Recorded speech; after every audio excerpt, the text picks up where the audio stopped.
मुकेश बंसल बनाम यूपी राज्य, ये 2022 का मैटर है दोस्तों।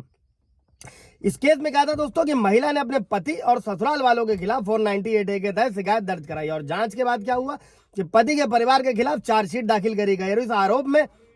इस आरोप के तहत दोस्तों पति के परिवार ने इलाहाबाद हाई कोर्ट में इसको चुनौती दी थी दोस्तों, और कोर्ट ने आरोपों को बेतुका बताया और पति के परिवार के जो पुरुष सदस्य थे उनके खिलाफ यौन अपराध भी लगाया गया था दोस्तों। और आजकल ये काफी आम हो गया है कि 498A के साथ में ऐसे कई सारे आरोप लगा दिए जाते हैं दोस्तों। 376 भी लगा दिया जाता है घर वाले और लोगों के ऊपर दोस्तों। और कोर्ट ने क्या किया, सास और ससुर के खिलाफ जो है वो याचिका को मंजूर कर लिया और उन्हें चार्जशीट यानी कि आरोप से मुक्त कर दिया हाई कोर्ट ने। लेकिन पति पर जो 498A के तहत आरोप लगाया गया था दोस्तों, और उसके आरोप पर हस्तक्षेप नहीं किया गया कोर्ट द्वारा और पति के खिलाफ याचिका खारिज कर दी गई। हालांकि पति की याचिका सफल नहीं हुई, लेकिन सास और ससुर को आरोप से मुक्त कर दिया जाना यह भी राहत की बात है दोस्तों। अभी क्या हुआ, अभी माननीय जो अदालतें हैं दोस्तों, उन्होंने माना है कि पति के परिवार के खिलाफ झूठे आरोप लगाकर 498A का दुरुपयोग लगातार किया जा रहा है दोस्तों। और IPC की धारा 354 भी लगाई जा रही है जो अब नए कानून में बदल गई दोस्तों।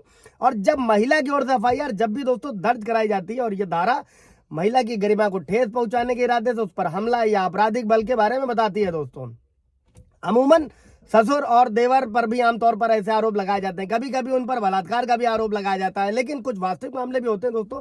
लेकिन झूठे आरोपों वाले मामले और वास्तविक मामलों से कहीं अधिक है दोस्तों। और अदालत ये नहीं मानती है कि समाज के अधिकांश पुरुषों के नैतिक मूल्य इतने कम हो चुके हैं दोस्तों, जिन्हें लगातार पीड़ित किया जा रहा है।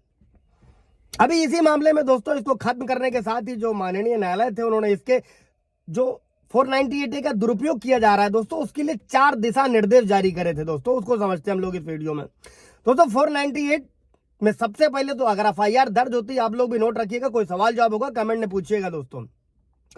498 के किसी भी FIR में 2 महीने तक कोई गिरफ्तारी नहीं होगी और जो 2 महीने की ये जो अवधि है इसको कूलिंग पीरियड कहा जाता है दोस्तों। साथ ही शिकायत दर्ज करने के बाद में इसे परिवार कल्याण समिति को भेजा जाएगा। जो समिति होगी वो 2 महीने में पूरी स्थिति का विश्लेषण करेगी, गलत और सही का फैसला करेगी और 2 महीने तक गिरफ्तारी नहीं करने का दोस्तों ये जो फैसला था ये क्रांतिकारी फैसला था। हालांकि अगर महिला को कोई चोट लगी है, कोई शारीरिक शोषण हुआ है तो गिरफ्तार भी किया जा सकता है दोस्तों।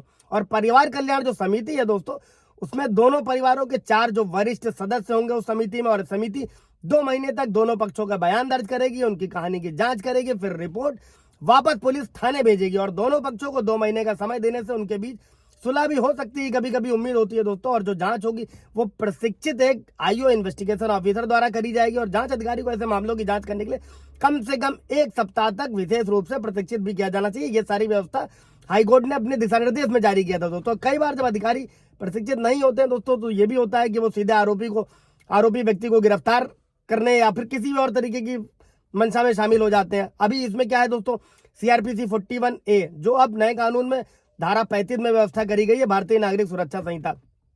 इसमें क्या था दोस्तों, हरनेश कुमार बनाम बिहार राज्य, ये सुप्रीम कोर्ट का फैसला था कि जब भी कोई ऐसी धारा का जिसके 7 साल से कम की सजा का अपराध है तो 41A का CRPC का नोटिस जारी किया जाएगा।